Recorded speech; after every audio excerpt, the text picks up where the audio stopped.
Yo uso la calculadora. Bueno chicos, buenas tardes. Lo primero preguntarles, pues, ¿cómo están? ¿Cómo se encuentran hoy en esta tarde de diciembre, ya casi Navidad? Y con las vacaciones ahí a la vuelta de la esquina, ¿cómo están? Bien. Con ganas.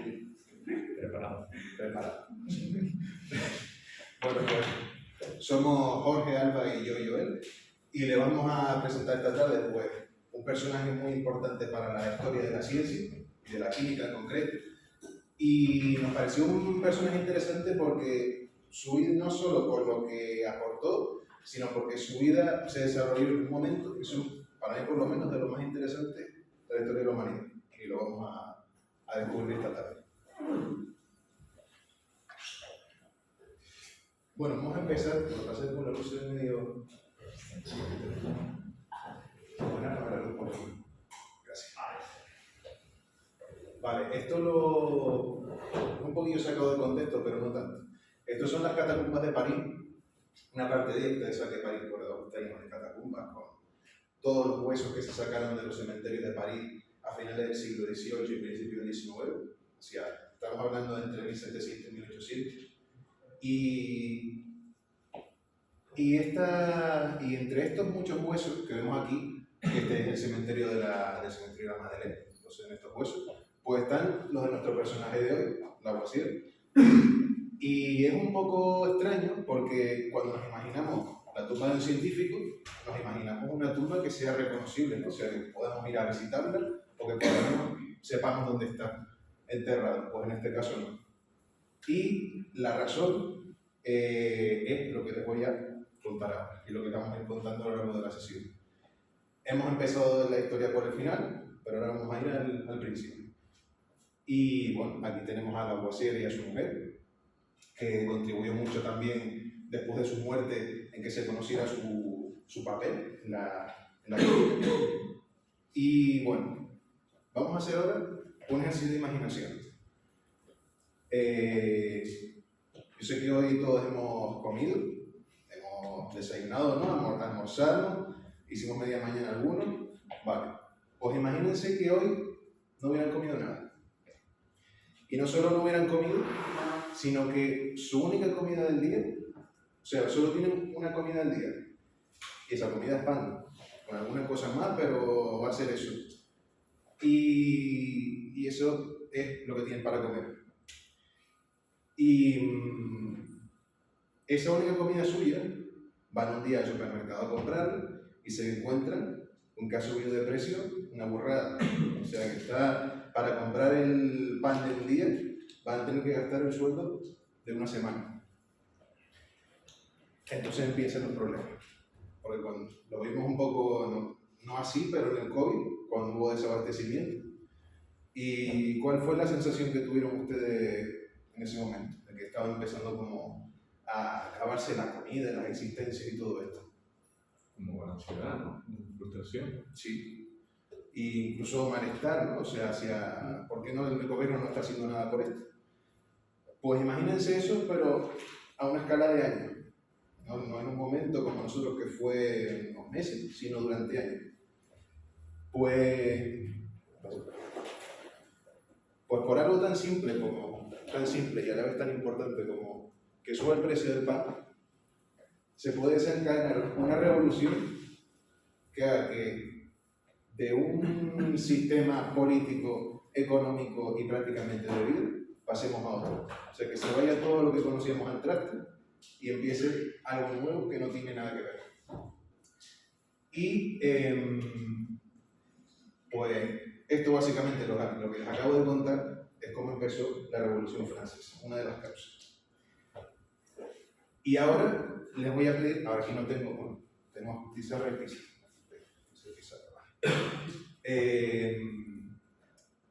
Esa es una de las causas.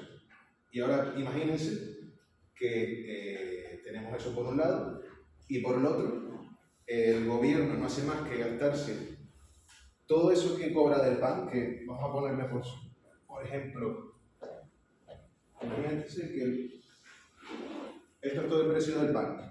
No. Y lo que realmente cuesta el pan, a lo mejor, es esto. Pero todo esto son los impuestos que el gobierno cobra pues para gastos públicos, en teoría, o sea, para reinvertirlo en que todos vivamos mejor. Pero imagínense que eso no se reinvierte, sino que se pierde, que va a parar a otro lado.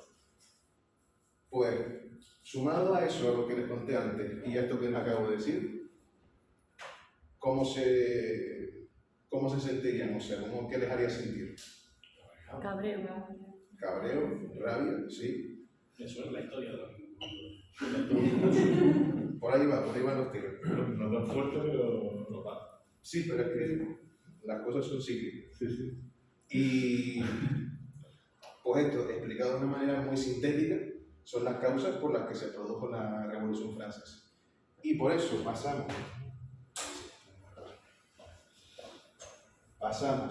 de una sociedad que está, ¿vale? Esto es una pirámide.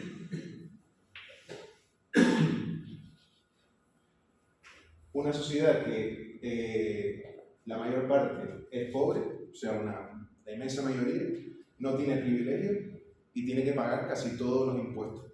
Y una minoría, que es la que está por aquí encima, que tiene todos los privilegios y apenas paga impuestos. Entonces, y otra cosa, donde nazcas te vas a quedar. Si has nacido aquí, aquí te vas a morir. Y si has nacido aquí, hombre, lógicamente no vas a bajar, pero tampoco vas a subir. Y esto es lo que se llama una sociedad estamental, es decir, que donde nazcas ya para toda la vida es lo que hay. Entonces, cuando ocurre la Revolución Francesa, cuando se produce, esto se va al traste,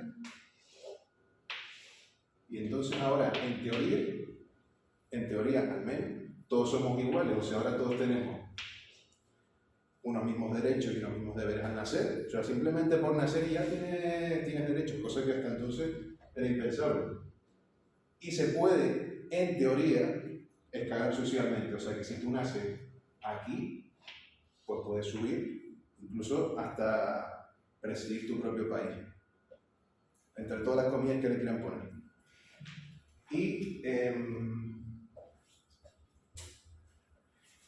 Y para eso ya después el proceso más en detalle se nos contará algo, pero yo simplemente les voy a pasar un texto para que veamos cómo se refleja esto no solo en la política, sino como van a ir viendo incluso en la...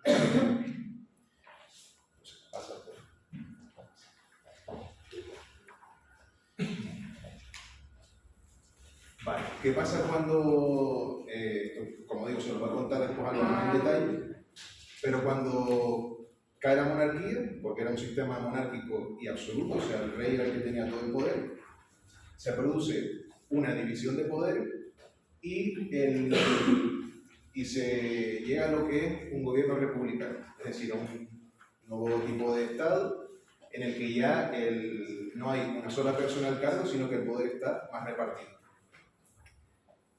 Todo parece estar bien, ¿no? O sea, parece una cosa del bien en comparación con lo que había antes. Pues esto tiene su lado oscuro y bastante oscuro, porque para tú hacer algo nuevo y hacerlo tan radical, cuanto más grande sea el cambio, más brutales van a ser las consecuencias. Entonces, ahora porfa, alguien que tenga buena voz así y le ponga entusiasmo, si nos puede leer esto.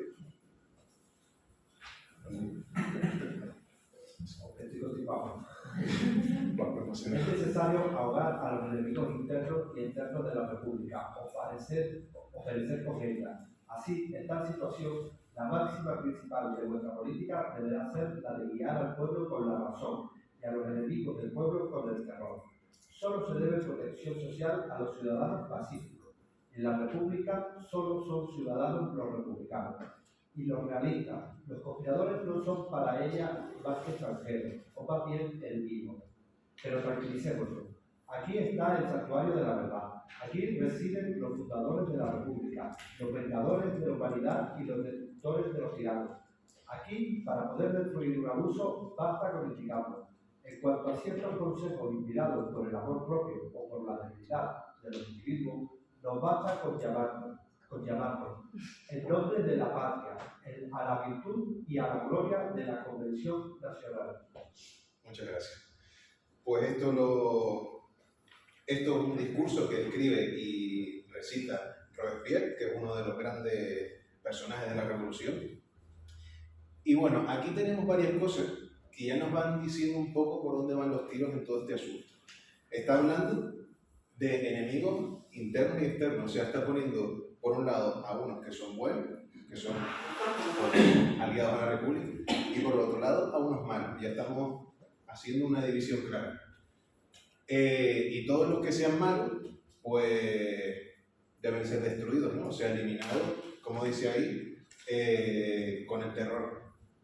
O sea, destruidos de la vida pública y prácticamente, pues, olvidados. ¿Y qué más? Vale, importante. Y aquí es donde nos situamos otra vez con Lavoisier. Está hablando ahí de los realistas. Los realistas son los que están a favor o siendo sospechosos de estar a favor de la monarquía, o simplemente por haber pertenecido o haber estado cerca del rey. Lavoisier fue, al final de su vida, un recaudador de impuestos, es decir, que era el que iba cobrando, un cobrador. Y eso simplemente lo hacía ser visto como, pues, debe ser eliminado.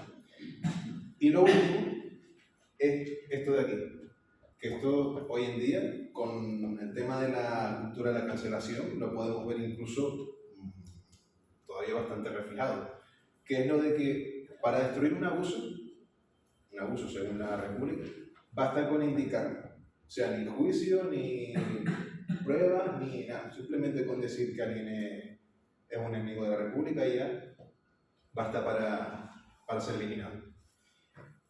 Y esto es justamente lo que le pasa a Lavoisier. Aquí tenemos a dos personajes importantes también de la Revolución, a Marat y a Robespierre, y están los dos relacionados con todo esto. Marat, que es el que ven a la izquierda, era un médico y también fue parte científico. Y unos años antes de la Revolución presentó un trabajo científico, creo que era si mal no recuerdo, era de algo relacionado con la química. Y Lavoisier estuvo en el comité que lo evaluó. Ustedes saben que para presentar un trabajo científico tiene que pasar por un filtro, ¿no? Y entonces lo echaron para atrás. Y eso quedó ahí. O sea, Marat le pudo odio eterno, pero bueno, eso ya es.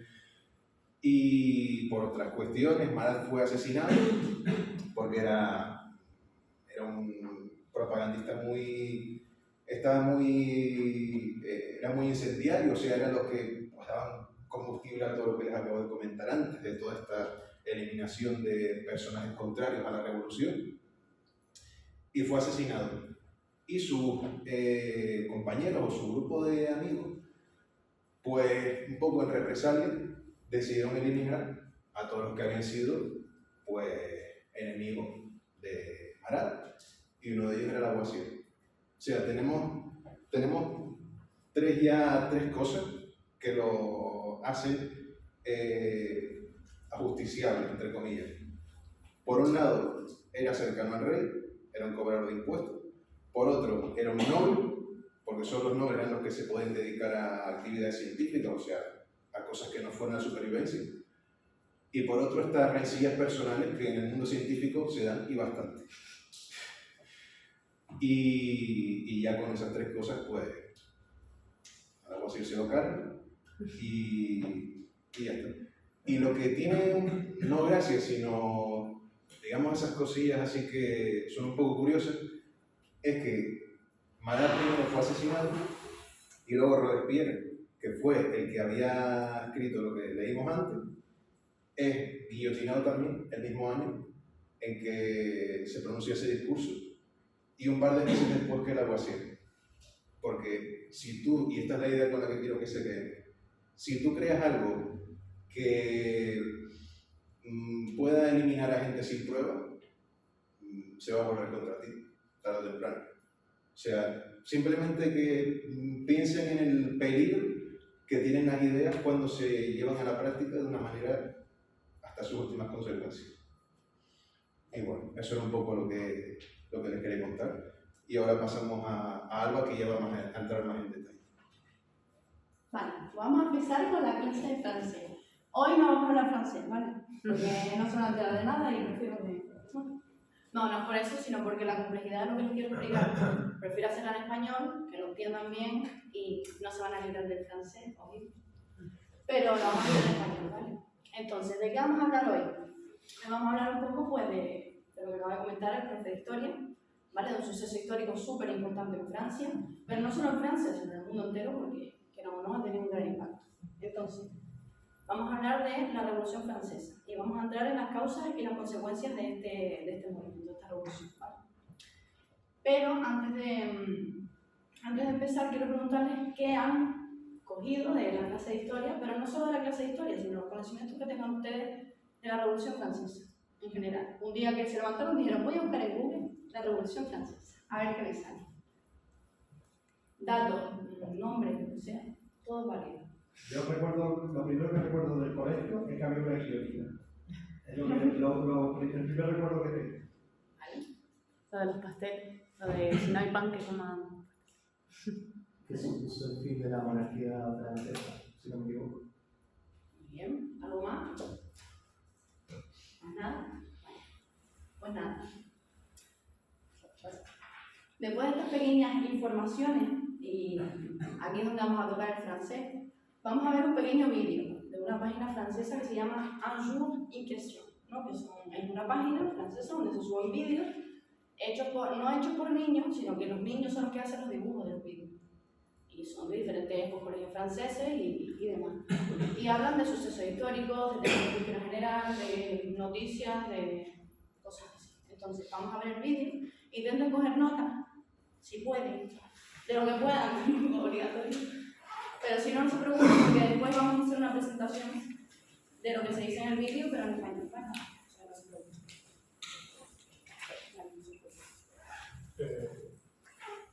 Súper.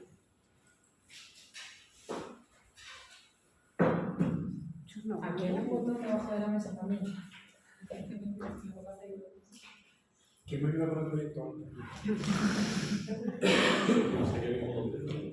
es que nosotros nos pasó por lo mismo. Nosotros que pusimos la música. Creo que yo me había enchufado, pero no. Es que delegando, absolutamente.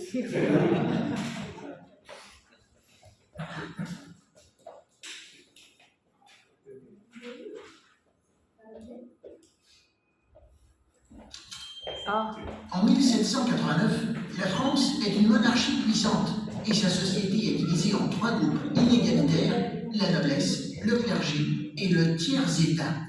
Majoritaire dans le pays, ce dernier, souvent maltraité, doit payer toujours plus d'impôts. Des crises touchent le pays, les prix augmentent beaucoup et les plus pauvres ont du mal à se nourrir. Face à ces injustices, des manifestations et des émeutes se multiplient partout dans le royaume. Le 14 juillet, une foule en colère attaque la prison de la Bastille, à Paris, un symbole du pouvoir. C'est la Révolution, et elle va durer 10 ans. Mais quelles sont les conséquences de la Révolution française? Les députés rédigent la Déclaration des droits de l'homme, texte qui déclare que tous les citoyens sont désormais égaux. La noblesse et le clergé doivent abandonner leurs privilèges. Le pays est enfin uni grâce à la création de 83 départements.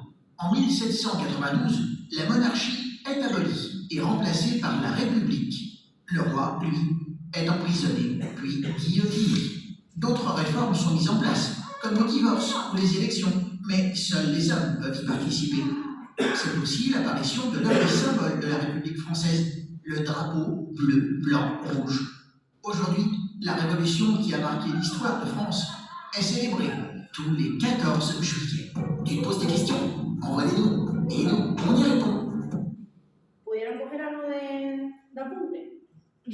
No le pasa nada. Entonces, ahora les voy a presentar básicamente lo que se ha hablado en el vídeo porque está muy bien explicado y no podemos entrar mucho en detalle, pero con lo que tenemos en el vídeo es suficiente. Pero antes de entrar en causas y consecuencias, vamos a contextualizar la Revolución Francesa, ¿no? Que se produjo en un año y todo esto, ¿no? Venga, la Revolución Francesa comenzó en el año, ahora sí cogen apuntes porque vamos a hacer un examen. No sorpresa, ya se lo dije, pero que la Revolución Francesa empezó en 1789. Les doy un truco para que se acuerden del año. Bueno, yo les voy a enseñar cómo me lo enseñaron a mí, pero a lo mejor no lo van a entender. Yo tampoco lo entendí, pero se me quedó así. La profesora me dijo, Alba, el 1 siempre está. Va a ser 1, 7, 8, 9. Y así se me quedó. A lo mejor no lo van a entender, pero así fue como se me quedó, porque se me quedó la imagen de la mujer haciendo así, ¿no? La de los aviones, pues así se me quedó. Entonces, la Revolución Francesa empieza en 1789. ¿En qué momento? En el momento en el que Francia se encontraba bajo una monarquía. Estaba reinada por Luis XVI. ¿Vale? Y aparte de eso, en un momento en el que la sociedad francesa estaba dividida en 3 grupos sociales, como le dijo Joel, que eran totalmente desiguales. Por un lado estaba la nobleza y el clero, y por otro estaba el tercer estado o el estado llano. Vale, ¿qué pasa con este último? Este último era el mayoritario en el país, eran los más pobres, los más desfavorecidos, los que no tenían acceso a privilegios y eran los que pagaban todos los impuestos. Vale, en el caso de los dos primeros, la nobleza y el clero, eran los que gozaban de todo tipo de privilegios. ¿Vale? ¿Qué pasa? Que esto último que acabo de decir, este maltrato, por así decirlo, se unió a que Francia pasaba por un momento de crisis, los precios empezaron a aumentar, y este aumento de precios, pues sinceramente los más desfavorecidos no podían hacer frente a esto. Entonces todo esto fue haciendo la bola un poco más grande, un poco más grande, un poco más grande, y comenzaron las manifestaciones. Comenzaron las manifestaciones hasta que el 14 de julio de 1789, empezó la Revolución Francesa con la toma de la Bastilla, una revolución que duró 10 años. Consecuencia de la Revolución Francesa, en primer lugar, que los diputados redactaron la Declaración de los Derechos del Hombre. Declaración de los Derechos del Hombre, no del ciudadano. Pero ojo, dentro de esta declaración se recogían los derechos de todos, que todos eran iguales, no sé qué, ¿no? Vale. Por otra parte, la nobleza y el clero tuvieron que abandonar sus privilegios, porque ahora todos eran iguales. ¿Qué más pasó? Que Francia se unió gracias a la creación de 83 departamentos. Porque no sé si saben que Francia es un país que se divide en regiones. Y entre esas regiones hay unos departamentos. Pues se dividió, se crearon 83 departamentos. En cuanto a la monarquía fue totalmente abolida, ¿vale? En 1792. Con la abolición de la monarquía, Luis XVI, que era el rey que reinaba en ese momento, fue detenido y después guillotinado, ¿no? Y la monarquía fue reemplazada por la república finalmente. No sé si han escuchado hablar en las noticias de Emmanuel Macron, el presidente de la República en Francia. Pues eso. Después, ¿qué más? Apareció uno de los símbolos de la República Francesa, la bandera azul, blanca y roja. ¿Cómo se dice azul en francés? ¿Y el blanco? ¿Y el rojo? Ay, qué divertido. Y bueno, otras reformas que aparecieron, como por ejemplo el divorcio y las elecciones, pero en aquel caso las elecciones solo podían votar los hombres, las mujeres estaban aceptando eso, ¿vale? Y para finalizar con esto ya, ¿qué pasa cada 14 de julio? Porque se celebra la Revolución Francesa, básicamente, lo que marcó la historia de Francia, se celebra cada 14 de julio, es el día de la fiesta nacional. Es un día pagado y festivo en Francia, o sea, no vas a trabajar por lo doble, ¿no? Y a gusto. Entonces, pues nada, día festivo y fiesta nacional, es el día del desfile militar, los campos elíseos, los aviones, todo esto. ¿Alguna duda hasta aquí? Profe, no le daban derecho a las mujeres, ¿no? Y lo del divorcio entonces solo lo podía decidir el hombre. Creo que no, o sea, creo que era como de mutuo acuerdo, pero en el caso de las elecciones, por ejemplo, sí era como más de la mujer no vota, voto yo. Pero creo que en el caso del divorcio sí era como de mutuo acuerdo. Creo, no estoy muy segura, tengo que buscar. La próxima clase le doy. ¿Alguna duda? Pregunten ahora porque vamos a hacer un juego. Fecha, nombre, lo que sea, no les haga falta. ¿No? Bueno. Vamos a hacer un juego histórico, un cuestionario histórico. Vamos a hacer preguntas, pueden participar todos, levantan la mano y el que quiera participar, pues preguntas. Son preguntas sobre lo que acabo de explicar, con sus 3 opciones, ¿vale? Y la última pregunta es la más complicada. ¿Verdadero o falso? Y la falsa hay que justificar. ¿Esto cuenta para nota? Sí, cuenta. No hago examen, pero hago cuestión. Venga, primera pregunta. ¿En qué año tuvo lugar la Revolución Francesa? Muy bien. ¿Cuántos años duró la Revolución Francesa? 10. ¿Vale? Entonces, ¿en qué año la Revolución? No. Vale, no sé qué dice. Bueno, ¿en qué año terminó la Revolución Francesa entonces? Competencia matemática.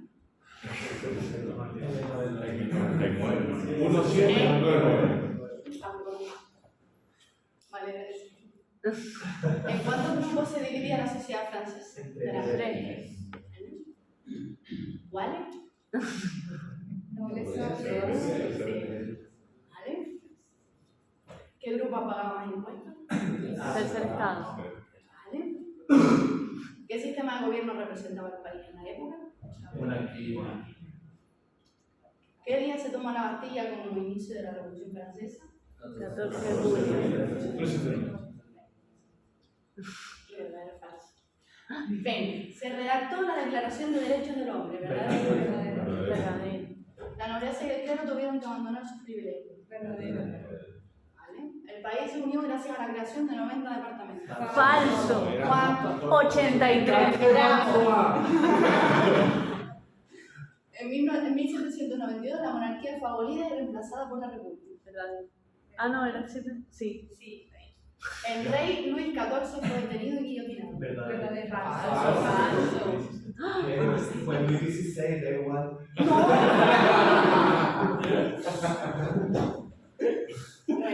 la ley del divorcio fue eliminada. Falso. Se crearon las elecciones en las que solo podían participar los hombres. Apareció uno de los símbolos de Francia, la bandera negra, blanca y roja. Falso. Vale, no sé si dará tiempo, pero vamos a hacer... ¿Da tiempo? ¿No? Vale. Vamos a recoger las palabras que hemos dicho hoy, tanto de historia como de francés, que estén relacionadas con el tema. Aunque sea en español, la decimos en español, vamos a crear un glosario. Lo importante, yo le voy a dar dando las palabras en francés. Vale. Y se lo tienen que estudiar para el próximo día. Venga, palabra. Clero. República. Me va a apuntar cosas, ¿no?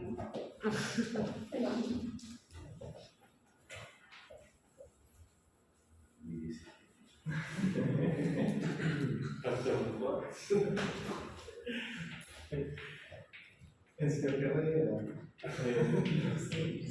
16. Ah, no sabía. Ese estado. 14. Bueno. Monarquía. Pam. Declaración de los derechos del hombre. Era una palabra, pero bueno. Pero declaración. Tiene que estar un curso personal.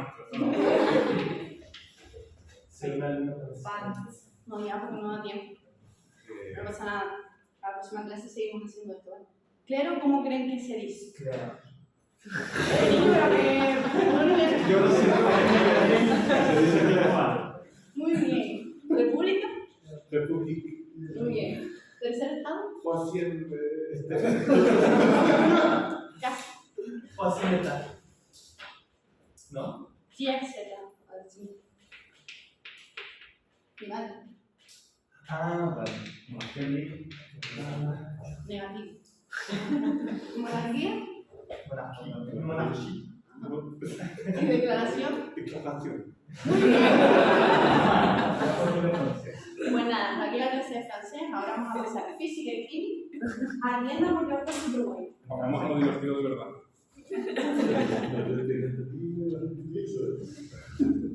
Vale, ya saben un poco el contexto histórico en el que vivió y guillotiнаron a Lavoisier, ¿no? Realmente Lavoisier es considerado el padre de la química moderna. Después veremos por qué. Pero su principal ley, y por la que más se le recuerda, es por la ley de conservación de la masa, que si la leemos es muy simple y muy fácil de entender. Dice, en un sistema aislado, durante toda reacción química ordinaria, la masa total del sistema permanece constante, es decir, la masa consumida de los reactivos es igual a la masa de los productos obtenidos. ¿A qué es fácil? No, pero vamos a volver a leerlo. ¿No os parece fácil? No.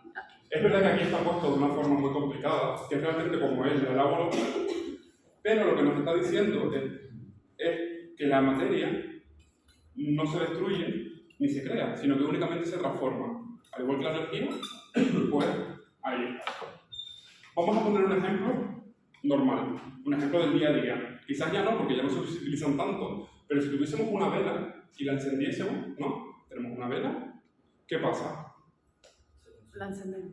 La encendemos y después pasa el tiempo. Que Se derrite. la cera. Vale, y termina, pero el residuo termina siendo menor que lo que teníamos al principio. Es decir, Claro, el cera residuo de que lo que queda, la cera que va quedando, va a ser menor. ¿Significa esto que realmente la cera ha desaparecido? Muy bien, porque se llama la ley de Lavoisier, de conservación de la masa. Efectivamente, no ha desaparecido. Lo que ha pasado es que se ha producido una combustión, que lo veremos más adelante. ¿Cómo llegó Lavoisier a esta conclusión? Él lo que hizo es, tenía una balanza y, una balanza, piensen que estamos en el siglo XVIII, no tenemos la instrumentación que tenemos hoy en día, ni hace 100 años. Él tenía una balanza, ¿no? Cogía un trozo de papel, le prendía fuego, porque el Lavoisier, no sé por qué, le gustaba pegarle fuego a todo. ¿Y qué pasará una vez que se consuma el papel? ¿Qué pasará? La balanza se quedará igual, caerá, es decir, que habrá menos peso, ¿no? Y él descubrió que si hacía esto poniendo una campana de vidrio, la balanza no se movía, se quedaba igual. Así es como llegó a la conclusión de que realmente lo que está pasando aquí es que está produciendo la combustión y perdiéndose el gas. Pero sí, esto está muy bien. Pero a ver, esto es física y química, vamos a experimentarlo, ¿no? Como lo pueden hacer en casa, pero ¿para qué hacerlo en casa? Pueden hacerlo aquí. Tenemos dos botes, ¿vale? Con clorhídrico y con uno normal. Después hacemos soluciones. Y tenemos bicarbonato. Como no vamos a estar quemando nada, vamos a hacer la prueba. ¿de dónde sacaste? Bicarbonato. Del trabajo, se lo robé a la empresa. Probarlo. Hay que devolverlo. Vale. Vamos a suponer el primer caso en el que el sistema está abierto. Tenemos esto, lo abrimos. Y vamos a imaginar, ¿no? Que con la parada que yo voy a añadir ahora de bicarbonato, la hemos pesado previamente, ¿vale? Y sabemos tanto el peso inicial del vaso, más lo que hay dentro, más el bicarbonato, ¿vale? Digamos que pesa 80 gramos. Si yo añado el bicarbonato, ese ruidito, esperamos un poco a que termine de reaccionar y lo mantenemos en la pesa. No tenemos una pesa, pero digamos que de 80 ha pasado a 60. ¿Por qué? Porque si hay un componente. No exactamente, no es la palabra correcta. No, porque no ha habido fuego en ningún momento, ni ha habido un uso del oxígeno. Aunque eso ya es más avanzado. No, si se disuelve debería quedarse igual, porque no está perdiendo masa. ¿Cómo se llama la reacción? Esto es una reacción ácido-base, no tiene nombre propio. Porque se ha convertido en energía. No. ¿Qué ha pasado? Que se ha desprendido un gas. Ha habido una reacción y uno de los productos que ha dado ha sido gaseoso. Al estar el sistema abierto, pues se ha ido. Ha salido a la atmósfera y lo que se ha generado es CO2. No es nada, no es cloro, no hay que evacuar. Vamos a ver ahora si lo hiciésemos en una campana de vidrio. Como no tengo aquí una campana de vidrio, lo que vamos a hacer es utilizar un guante, porque tampoco tenía globo. Yo a robarle toda la empresa. Vamos a hacer lo mismo. Aquí siempre tenemos que pensar que lo estamos haciendo pesando, ¿vale? Que sabemos el peso inicial de las dos cosas. Aquí voy a añadir un poco más, porque es que si no, no se va a ver. Vale. Nosotros cogemos tapamos para que no pueda haber nada. Vamos a suponer que el guante es la campana de vidrio y al hacer la mezcla Una se ha manita. enganchado. ¿Por qué ocurre esto? Porque ahora los gases no son capaces de salir. Si nosotros pesásemos todo el sistema, tendría el mismo peso que los reactivos por separado. ¿Vale? ¿Ha quedado claro hasta aquí? ¿Lo he liado? ¿No? Vale. Pues continuamos por aquí. Como si tuviera la mano levantada, preguntando.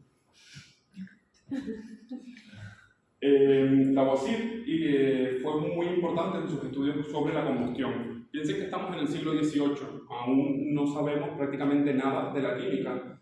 De hecho, aún lo que tenemos es alquimia, que lo veremos más adelante. Pero claro, las cosas ardían. Y la cuestión era, ¿por qué ardían? Aquí es donde entra Joseph Stahl, y lo que él decía, su teoría, es que las sustancias tenían algo que se llamaba flogisto, y que el flogisto era lo que producía la combustión. ¿En qué se basaba él? Él pensaba, por ejemplo, si yo tengo un trozo de madera y lo consigo encender, va a producirse la combustión, va a arder y finalmente se va a convertir en ceniza. En cambio, esas cenizas no van a poder arder. ¿Por qué? Porque han perdido todo el flogisto que tenían. Es decir, la llama pasa a ser algo intrínseco al material. Después, según diferentes materiales, vamos a tener más o menos flogisto. Venga, vamos a hacer una ronda rápida. Una sustancia que, según esta teoría, tuviese mucho flogisto. ¿A quién se le ocurre? La gasolina. Muy bien, la gasolina. ¿Por qué? Porque arde mucho y bien.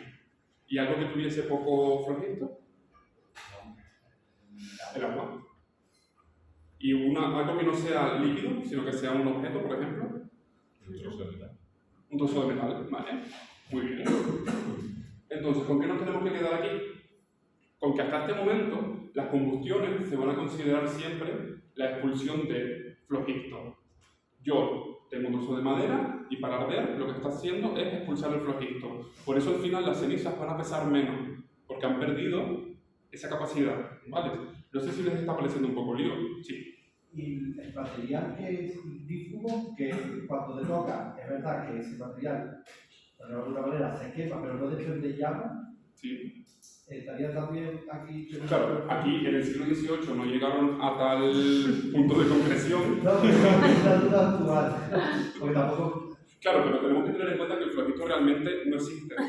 Es decir, que es una teoría que rebatió precisamente Lavoisier. Ahí lo que estamos teniendo es que, claro, cuando tú tienes un metal y lo calientas demasiado, no va a producirse la combustión. Lo que va a haber al final es un cambio de estado y ese metal va a pasar a líquido, pero no se está produciendo una combustión como tal. ¿Por qué? Porque una combustión al final es una transformación al utilizar oxígeno para obtener CO2, que lo vamos a ver ahora. ¿Vale? Pero no se produce una combustión, simplemente le estás dando calor, finalmente se emitirán los enlaces y se producirá un líquido. Si siguieses calentando y tuvieses la capacidad técnica para seguir calentando más, pues lo convertirías en gas. ¿Vale? Ah, mira, se te lo había explicado. Nada, es lo que explicamos ahora, ¿vale? Lo que acabamos de ver con el flogisto. Aquí ponemos un ejemplo. Podemos ver como, por ejemplo, un combustible es una sustancia que tenía mucho flogisto y, por ejemplo, una vela que ya está gastada va a tener menos. Porque ha perdido, según la teoría de Stahl, va a haber perdido parte de su flogisto, le quedará aún, ¿vale? Y por eso tenía menos. Mientras que por último, las cenizas ya no tenían nada y no podían arder.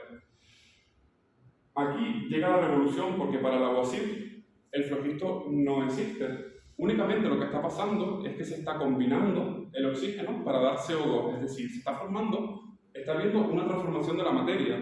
No es que haya algo que se esté perdiendo, no, simplemente estamos teniendo una transformación. Supongamos, por ejemplo, que tenemos carbón.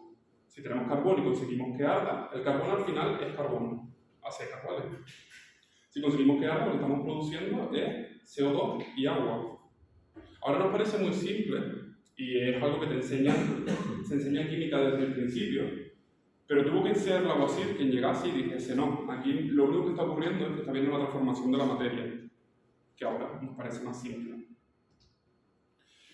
Otro tema muy importante de Lavoisier es que publicó en 1798 el Tratado Elemental de Química.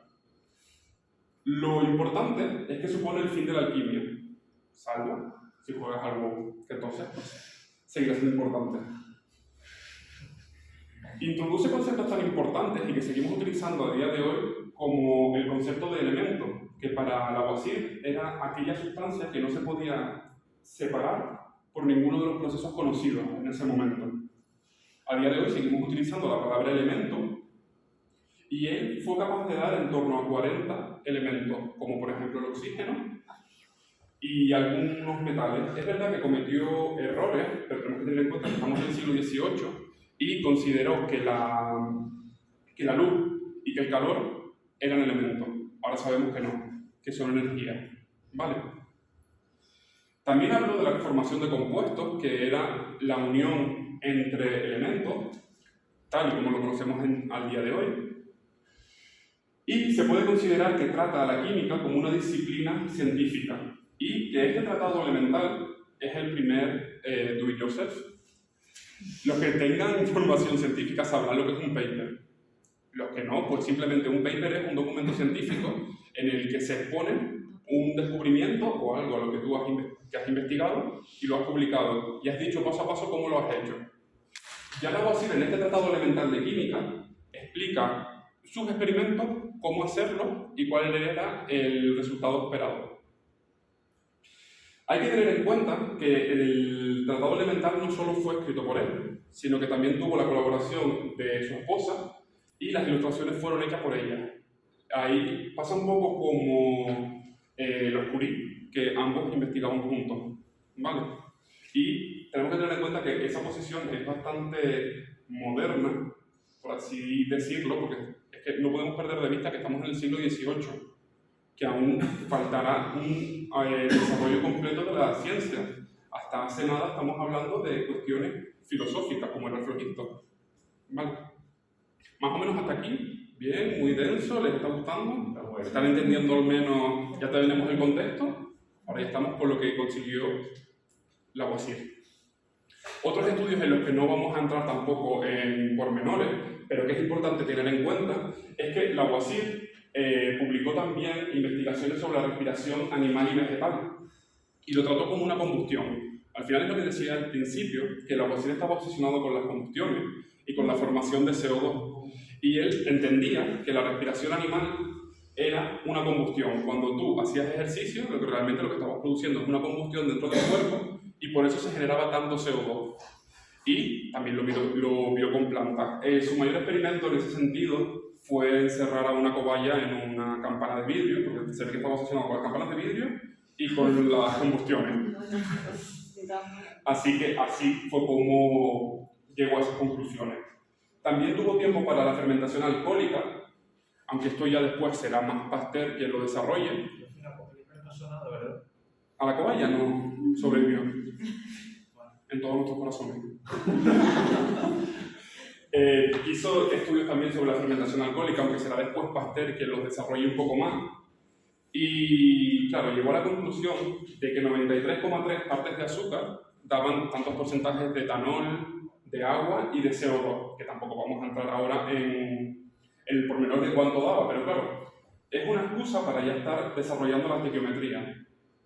La estequiometría no es más que el ajuste de reacciones químicas, que se basa a su vez en la ley de conservación de la masa. Es decir, que él mismo desarrolló la ley de conservación de la masa, después la estequiometría, fue como paso a paso poniendo los pilares de lo que será la química de hoy en día.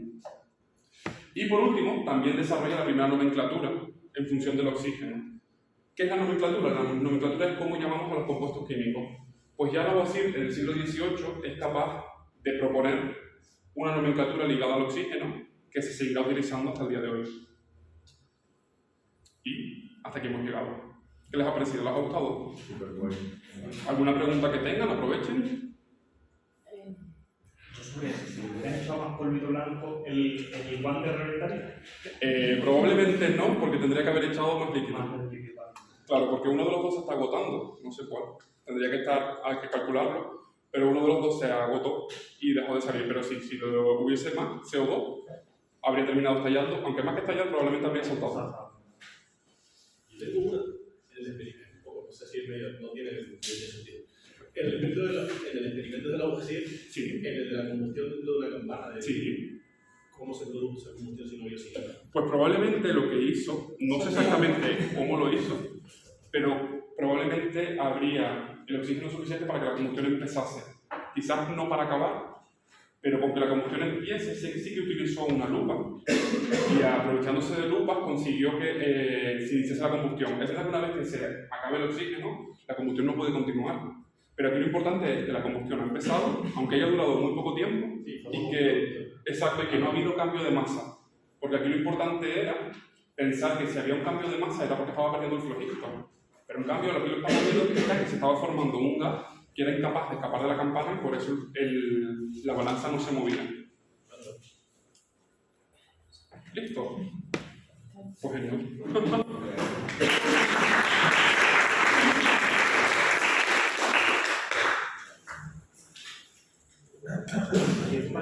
No sé si esto grabó algo de ustedes. Lo he girado ahora, claro. Hay encima creo que se lo grabó de aquí para abajo. Sí, yo por eso